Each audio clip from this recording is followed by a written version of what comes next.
बंगाल में भगवा रंग चढ़ चुका है। बीजेपी की नजर अब पंजाब पर है। बागी सांसदों को लेकर पंजाब की आप सरकार में हड़कंप मचा हुआ है। चंडीगढ़ से लेकर दिल्ली तक जबरदस्त हलचल है। बड़ी खबर यह है कि पंजाब के सीएम भगवंत मान अपने विधायकों के साथ राष्ट्रपति भवन पहुंच चुके हैं। बीते दिनों आम आदमी पार्टी के 7 राज्यसभा सांसदों ने पार्टी छोड़कर बीजेपी ज्वाइन कर ली थी, जिसको लेकर सीएम मान विधायकों को लेकर राष्ट्रपति मुर्मू से मिलने पहुंचे हैं। सीएम मान राष्ट्रपति से दल बदल विरोधी कानून के तहत उन सांसदों के खिलाफ कार्रवाई की मांग करेंगे। हालांकि राष्ट्रपति कार्यालय ने अकेले सीएम मान को मिलने का समय दिया है, इसके बावजूद वो अपने विधायकों के साथ दिल्ली आ रहे हैं। तो ये सिर्फ नैरेटिव की लड़ाई है, ये मैसेजिंग की लड़ाई है या फिर चर्चा में बने रहने की लड़ाई है, क्योंकि ना तो भगवंत मान सरकार पर कोई खतरा है और ना राज्यसभा सांसदों के दूसरी पार्टी में शामिल हो जाने से कोई सरकारें गिरा करती हैं, ना ही इन राज्यसभा सांसदों पर दल बदल कानून जो है वो लग सकता है, क्योंकि अगर 2/3 सांसद किसी भी पार्टी के दूसरी पार्टी में चले जाते हैं या दूसरी पार्टी में शामिल हो जाते हैं तो पार्टी का विलय माना जाता है। दल बदल कानून उन पर नहीं लगता है। तो अब भगवंत मान ऐसा क्यों कर रहे हैं? तो इसके पीछे की साफ साफ वजह है कि अब पंजाब के जो चुनाव है, पंजाब में जो इलेक्शन है वो बिल्कुल नजदीक आ चुके हैं। ऐसे में भगवंत मान को जनता के सामने रखने के लिए कुछ चाहिए और अब भगवंत मान विक्टिम कार्ड खेलने की कोशिश कर रहे हैं। भगवंत मान हलचल पैदा करने की कोशिश कर रहे हैं। राष्ट्रपति से मिलेंगे भगवंत मान। और देखिए, सबसे दिलचस्प बात यह है कि भगवंत मान को अकेले मिलने की इजाजत राष्ट्रपति से मिली है, लेकिन वो अपने पूरे दल बल के साथ आ गए, अपने तमाम विधायकों के साथ आ गए, बाकायदा बस लेकर भगवंत मान आए। अब इससे क्या हासिल होगा भगवंत मान का, ये तो भगवंत मान ही जाने, तो आम आदमी पार्टी ही जाने। लेकिन यह तय है कि पंजाब से लेकर दिल्ली में इस वक्त हलचल बढ़ चुकी है। अब बंगाल जीतने के बाद बीजेपी का नेक्स्ट टारगेट पंजाब है, उत्तर प्रदेश है। ऐसे में बंगाल के नतीजों के बाद बाकी राज्यों में खलबली मचना जाहिर बात है। भगवंत मान से पहले राघव चड्ढा ने हालांकि राष्ट्रपति से मुलाकात कर ली है। राष्ट्रपति से मिलने के बाद राघव चड्ढा ने कहा है कि पंजाब सरकार ने उन पर फर्जी मुकदमे लगाए, सरकारी मशीनरी का गलत इस्तेमाल किया गया है। ये राघव चड्ढा की तरफ से राष्ट्रपति के सामने बताया गया है। भगवंत मान अपने विधायकों के साथ राष्ट्रपति से मिलते उससे पहले ही राघव चड्ढा, जिन्होंने बगावत करते हुए अपने साथ तमाम 6 राज्यसभा सांसदों को बीजेपी में शामिल करवाया था, वो राघव चड्ढा राष्ट्रपति से मिल चुके हैं और राष्ट्रपति से मिलकर ये बता चुके हैं कि सरकारी मशीनरी का दुरुपयोग करके उन पर फर्जी मुकदमे पंजाब सरकार ने चलाए हैं। तो अपनी शिकायत राघव चड्ढा पहले ही दर्ज करवा चुके हैं। अब देखना ये दिलचस्प होगा कि भगवंत मान जब राष्ट्रपति द्रौपदी मुर्मू से मुलाकात करेंगे तो उनकी तरफ से क्या बातें रखी जाती हैं। जब तक हम तमाम सांसद आम आदमी पार्टी के साथ थे, तब तक हम बड़े आज्ञाकारी और संस्कारी थे। जब हमने आम आदमी पार्टी को सिद्धांतिक कारणों से छोड़ा तो हम भ्रष्टाचारी बन गए। हम पर फर्जी मुकदमे किए जा रहे हैं, पंजाब स्टेट मशीनरी को मिसयूज और अब्यूज किया जा रहा है। तो ये तमाम चीजें हमने ऑनरेबल प्रेसिडेंट के सामने रखी हैं। उन्होंने अपनी प्रोटेक्शन का भी और संविधान की प्रोटेक्शन का भी हमें आश्वासन दिया है। बस मैं इतना ही कहना चाहता हूं पंजाब सरकार के अधिकारियों को खास तौर पे कि इस प्रकार के डेंजरस गेम जो आम आदमी पार्टी के कुछ नेता और ओएसडीज खेलना चाहते हैं, उससे बचिए।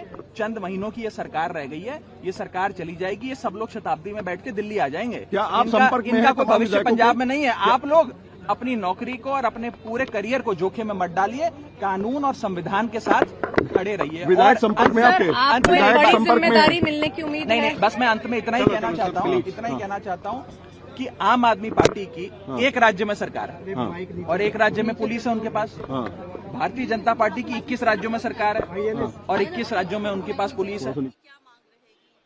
तो ये सब कुछ पंजाब इलेक्शन को लेकर है। बंगाल में जिस तरीके से बीजेपी ने ऐतिहासिक जीत दर्ज की है, ये उसका इंपैक्ट है जो पंजाब की सियासत में देखने को मिल रहा है। भास्कर मिश्रा मेरे सहयोगी जुड़ गए, उनके पास सीधा चलेंगे। भास्कर, सबसे पहले आप तो मुझे समझाइए कि भगवंत मान करना क्या चाहते हैं? उनकी सरकार पर कोई खतरा है नहीं, राज्यसभा सांसदों के जाने से कोई सरकार गिरती है नहीं, 2/3 सांसदों के मूव होने से उन पर दल बदल कानून लग नहीं सकता है, तो वो करना क्या चाहते हैं? देखिए, 2 चीज है। जैसे ही आम आदमी पार्टी के 7 सांसद छोड़ के चले गए, उसके बाद से ये खतरा और प्रबल हो गया था। इस तरह की खबरें आने लग गई थी कि पंजाब में भी विधायकों में नाराजगी है, हो सकता है कि कुछ और विधायक जा सकते हैं, हो सकता है जो लोकसभा के 3 सांसद हैं उसमें से 2 सांसद चले जा सकते हैं। उसके बाद आम आदमी पार्टी ने यह फैसला किया कि पंजाब की जो विधानसभा है उसमें फिर से एक बार शक्ति परीक्षण करेंगे और वहां पे शक्ति परीक्षण करने के बाद राष्ट्रपति से समय मांगा और राष्ट्रपति से समय मांग के ये कह रहे हैं कि राइट टू रिकॉल होना चाहिए। जो विधायक, जो पंजाब के मंत्री राज्यसभा सांसद चुन के भेजते हैं उनको पास ये अधिकार होना चाहिए कि उनको वापस बुला ले। ये प्रैक्टिकली संभव नहीं है। हमारे देश के लोकतंत्र में ऐसी कोई व्यवस्था नहीं है। उसके बावजूद भी इस तरह की मांग को लेके समय मांगा गया था और समय मिला भी। समय मिला सिर्फ भगवंत मान को, पंजाब के मुख्यमंत्री को, लेकिन उनको ये भी दिखाना था कि उनके साथ पूरी पार्टी है, उनके साथ सभी विधायक, सभी मंत्री हैं। लिहाजा ये फैसला लिया गया कि सारे मंत्री और विधायक बस में बैठ के सुबह सुबह चंडीगढ़ से निकलेंगे और 12 बजे का समय मिला है भगवंत मान का, तो भगवंत मान तो अंदर चले जाएंगे राष्ट्रपति भवन और रफी मान को यहाँ पे बैठ के एक तरह से राष्ट्रपति से मुलाकात भी कर लेंगे, लेकिन इससे हासिल करेंगे क्या, ये अब एक बड़ा सवाल है। शुक्रिया आपका भास्कर तमाम जानकारी के लिए। और पंजाब की सियासत में जो गर्मी है, जो दिल्ली तक महसूस की जा रही है, क्यों है? इसलिए क्योंकि बंगाल में बीजेपी ने वो कर दिया है जिसकी कल्पना इंडिया अलायंस के लोग नहीं कर रहे थे, जिसकी कल्पना विपक्ष नहीं कर रहा था। बंगाल में बीजेपी की सरकार बन चुकी है। अगला सीएम कौन होगा, इसको लेकर मंथन शुरू हो चुका है। बीजेपी किसे मुख्यमंत्री बनाएगी, इसको लेकर चर्चाएं शुरू हो गई हैं। पश्चिम बंगाल में नई सरकार को लेकर हलचल तेज हो गई है। बंगाल बीजेपी अध्यक्ष समिक भट्टाचार्य ने नई सरकार के शपथ ग्रहण की डेट अनाउंस कर दी है। 9 मई को बंगाल में बीजेपी सरकार का शपथ ग्रहण समारोह होगा।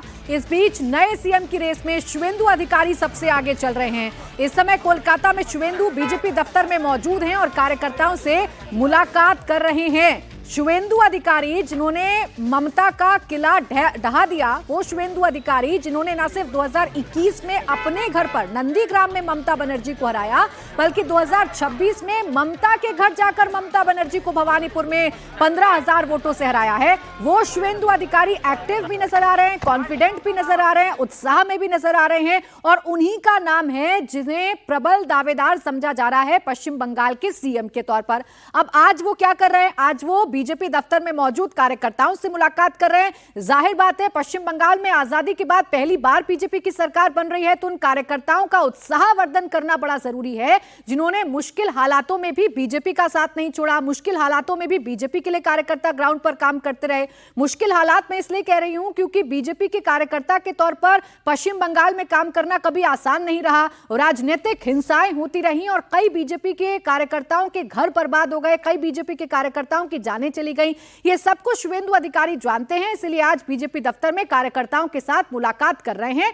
लेकिन अब सबसे बड़ा सवाल यही है कि 9 मई को बंगाल में बीजेपी का सीएम शपथ लेगा, लेकिन ये कौन होगा, इस पर चर्चाएं बाकी हैं। बंगाल बीजेपी अध्यक्ष समिक भट्टाचार्य ने कहा है कि बंगाल में सिर्फ सरकार और सीएम बदलना बीजेपी का लक्ष्य नहीं है, बंगाल की पॉलिटिकल सोसाइटी को बदलना बीजेपी का टारगेट है। तो यही बीजेपी बार बार कह रही है कि बीजेपी को यह ध्यान रखना है कि सरकार बनाएंगे, लेकिन उन्हें टीएमसी नहीं बनना है, टीएमसी वाली राजनीति नहीं करना है। बंगाल को इस हिंसक प्रवृत्ति से बाहर निकालना है।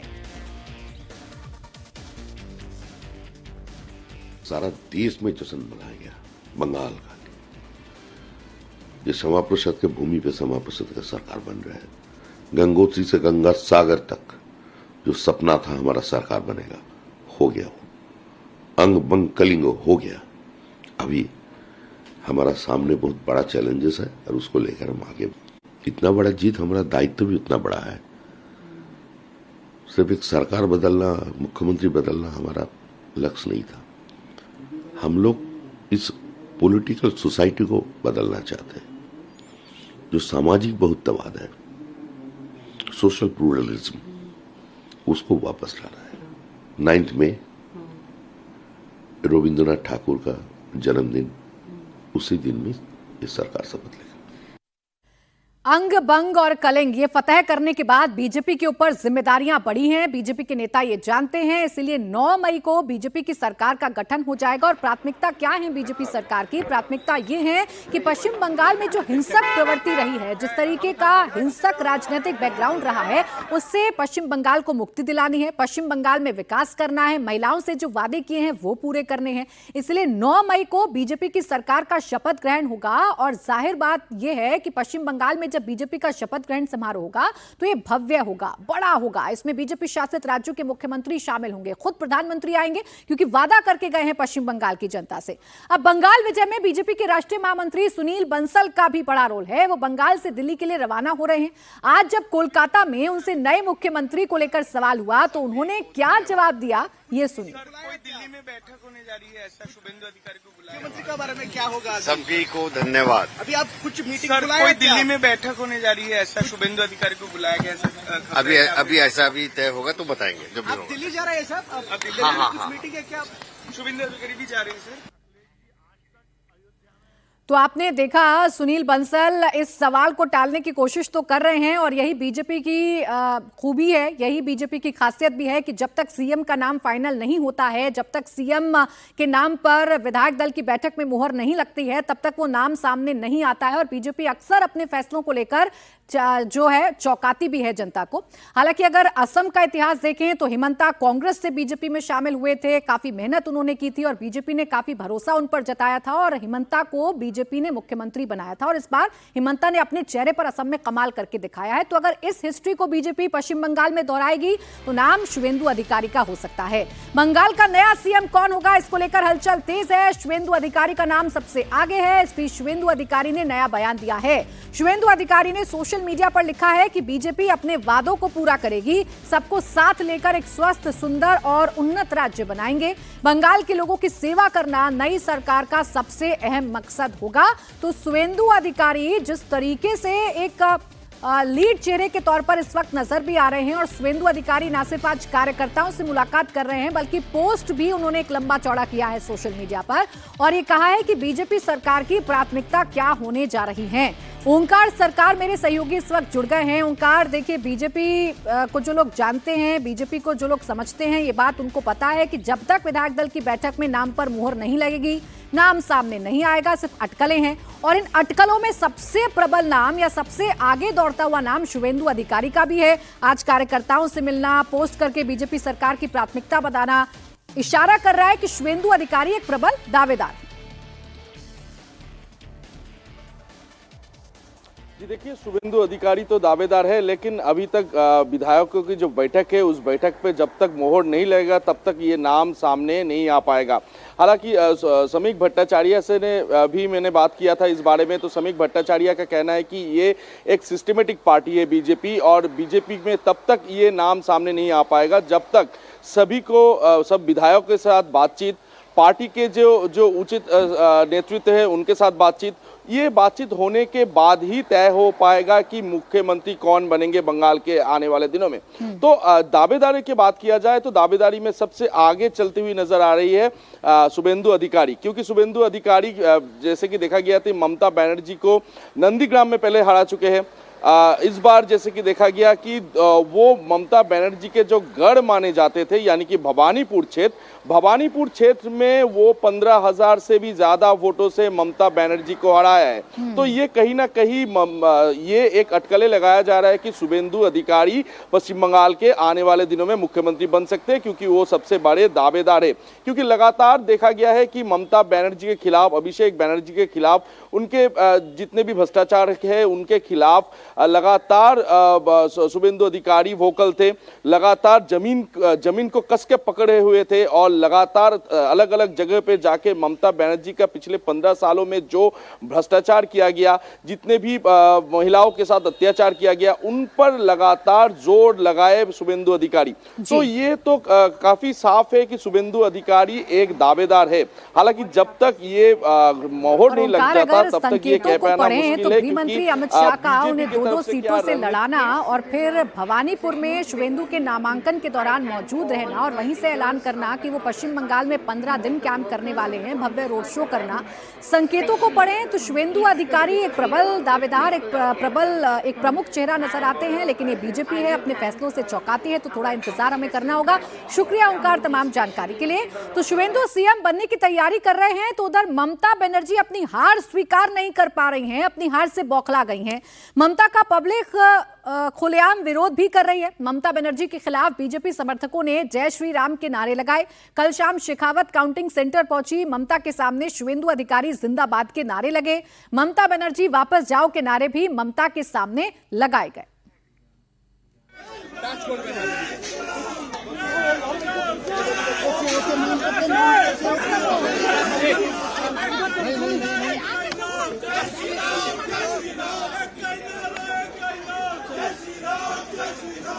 ममता दूर हटो, दूर हटो, दूर हटो, घोटालाबाज ममता दूर हटो, दूर हटो, दूर हटो, एक केलेंकारी ममता दूर हटो, दूर हटो, दूर हटो, चोर ममता दूर हटो, दूर हटो, दूर हटो, चोर ममता दूर हटो, दूर हटो, दूर हटो, चोर ममता दूर हटो, दूर हटो, दूर हटो, चोर चोर चोट्टा, अभिषेक सीटा, चोर चोर चोट्टा, अभिषेक सीटा, चोर ममता दूर हटो, दूर हटो, दूर हटो, एक का नारा, एक का नारा, एक का नारा, एक का नाम, जय श्री राम, जय श्री राम, एक का नारा, एक का नाम, जय श्री राम, जय श्री राम, शिवाधिकारी जिंदाबाद, जिंदाबाद, जिंदाबाद, शिवाधिकारी जिंदाबाद, जिंदाबाद, जिंदाबाद।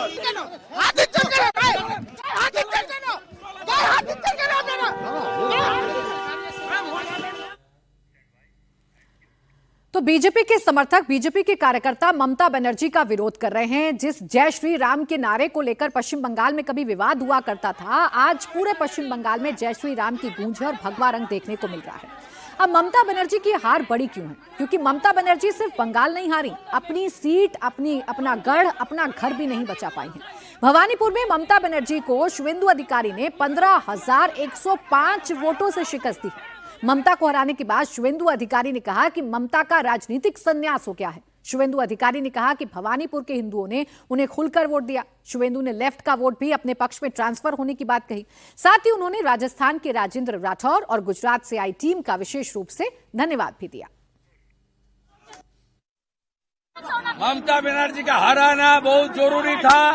ममता बनर्जी का राजनीतिक संन्यास अभी हो गया है। 21 में नंदीग्राम में हारी, इस बार हार गया। इस बार भी हारा 15,000 से ज्यादा वोट से। उनको खुल के मुसलमान वोट दिया। वार्ड नंबर 77 में जितना मुसलमान वोट देने के लिए निकला, सब ममता को वोट दिया। और मुझे हिंदू, सिख, जैन, बुद्धिस्ट लोग ने आशीर्वाद देकर जिताया। ये जीत हिंदुत्व का जीत है, ये जीत बंगाल का जीत है, ये जीत नरेंद्र मोदी जी का जीत है। जो बंगाली हिंदू एरिया है चेतला 82 नंबर वार्ड, वो खुल के वोट डाल दिया।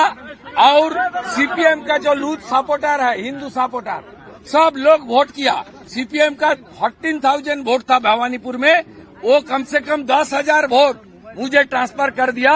मैं नीचे जो सीपीएम का वोटर्स है उनको भी आभार प्रकट करता हूं। और चेतला में जितना भी बंगाली हिंदू है, सब लोग खुल के वोट किया। इसका साथ गुजराती, जैन, मारवाड़ी, हमारी पूर्वांचली, सिख समाज, सब लोग खुल के वोट किया। मैं खास करके राजस्थान का 8 एमएलए को प्रणाम करता हूं। राजेंद्र राठौर जी का नेतृत्व में ये लोग बहुत काम किया मेरे लिए। और गुजरात से अशोक जी आया था, उन्होंने, उनका टीम भी बहुत मेहनत किया है। बंगाल में 15 साल बाद एक बार फिर सत्ता परिवर्तन हुआ है। 2011 में लेफ्ट को हटाकर ममता बनर्जी सत्ता में आई थी। 35 साल का शासन हटाकर ममता बनर्जी ने 15 सालों तक बंगाल पर राज किया और अब टीएमसी को हटाकर पहली बार बंगाल में बीजेपी की सरकार बनने जा रही है। बंगाल में बीजेपी को प्रचंड बहुमत मिला है। पिछली बार 77 सीट जीतने वाली बीजेपी इस बार 206 सीटें जीती है, यानी 129 सीट का इजाफा बीजेपी को हुआ है। वहीं पिछली बार 215 सीट जीतने वाली टीएमसी इस बार सिर्फ 81 सीट पर ही सिमट गई। टीएमसी को 134 सीटों का नुकसान हुआ है। हालांकि कांग्रेस को 2 सीट का फायदा हुआ है। पिछली बार 0 पर आउट होने वाली कांग्रेस पार्टी इस बार 2 सीट जीतने में कामयाब रही। अन्य के खाते में पिछली बार 2 सीटें गई थी, इस बार 4 सीट गई हैं, जिसमें 2 सीट हुमायूं कबीर की हैं। हुमायूं कबीर दोनों सीट से चुनाव जीत गए। अगर वोट शेयर की बात करें तो बीजेपी के वोट शेयर में 7.44% का इजाफा हुआ है, जबकि ममता बनर्जी को इतने ही वोटों का डेंट लगा है। 7.7% की गिरावट ममता बनर्जी के वोट शेयर में आई है। कांग्रेस ने 2 सीटें जरूर जीती, लेकिन उनका वोट शेयर भी गिरा है, लेकिन इस बार कांग्रेस खाता खोलने में कामयाब जरूर हो पाई है। बंगाल में बीजेपी की प्रचंड जीत और दीदी की करारी हार क्यों हुई, कैसे बंगाल को भयमुक्ति मिली और भरोसे की जीत हुई, इसके कई फैक्टर हैं। सबसे पहला फैक्टर पश्चिम बंगाल में है हिंदुओं की एकजुटता। इस बार बीजेपी फोकस थी हिंदू वोटों को लेकर। हिंदू वोटों का ध्रुवीकरण हुआ और बीजेपी के पक्ष में गया। दूसरा बड़ा फैक्टर है महिला वोटर्स का। बीजेपी ने महिला सुरक्षा को एक बड़ा मुद्दा बनाया। महिलाओं के लिए 3,000 रुपए खाते में डालने वाली योजना का ऐलान अपने संकल्प पत्र में किया और इसका फायदा बीजेपी को ग्राउंड पर हुआ। दीदी के लिए नुकसान यह हो गया कि मुस्लिम वोटों का बंटवारा हो गया। कांग्रेस, हुमायूं कबीर और लेफ्ट भी मुस्लिम वोटों में सेंध लगाने में सफल रहे। ममता सरकार की 15 सालों की एंटी इनकम्बेंसी दीदी के खिलाफ गई। टीएमसी का भ्रष्टाचार और सिंडिकेट से लोग नाराज थे। बिगड़ती कानून व्यवस्था से बंगाल के लोग परेशान थे। इसके अलावा मोदी की लोकप्रियता और अमित शाह की रणनीति काम कर गई, जिसका नतीजा यह है कि बीजेपी पश्चिम बंगाल में पहली बार सरकार बनाने जा रही है। और अब आइए बात कर लेते हैं बिहार की। यहां भी बीजेपी ने पहली बार अपना मुख्यमंत्री बना लिया है सम्राट चौधरी। उनके शपथ ग्रहण की तारीख फिक्स हो गई है। 2 दिन बाद 7 मई को सम्राट चौधरी कैबिनेट का विस्तार हो रहा है। गांधी मैदान में होने वाले शपथ ग्रहण समारोह में 27 मंत्री शपथ लेंगे। इस दौरान पीएम मोदी भी मौजूद रहेंगे। साथ ही गृह मंत्री अमित शाह समेत एनडीए के सभी बड़े नेता पटना पहुंचेंगे। पिछले महीने केवल सीएम सम्राट चौधरी और 2 डिप्टी सीएम ने शपथ ली थी। अब बीजेपी कोटे से 12 और जेडीयू कोटे से 11 मंत्री शपथ लेने वाले हैं। इसके अलावा चिराग पासवान की पार्टी के 2 विधायक मंत्री बनेंगे, जबकि हम और आरएलएम से एक मंत्री शपथ ले सकता है।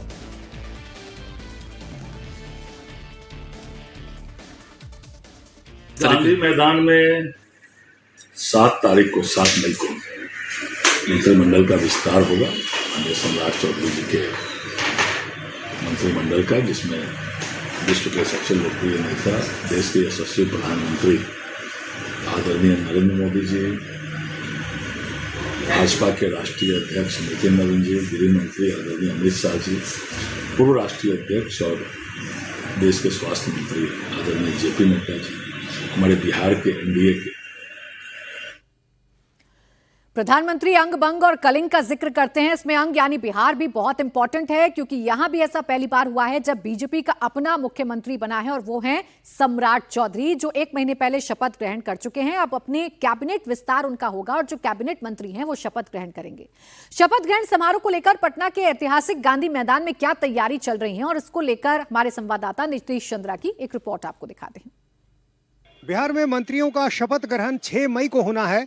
पटना के गांधी मैदान में इसको लेकर बड़े स्तर पर तैयारी की जा रही है। विशाल मंच तैयार किया जा रहा है। यही वो मंच होगा जहां पर तमाम वीवीआईपी बैठेंगे। प्रधानमंत्री नरेंद्र मोदी भी इस शपथ ग्रहण समारोह में हिस्सा लेंगे। इसके अलावा बीजेपी के तमाम बड़े नेता यहां पर पहुंचेंगे। बंगाल में मिली जीत के बाद बिहार में मंत्रियों के इस शपथ ग्रहण समारोह को भव्य स्तर पर किया जा रहा है।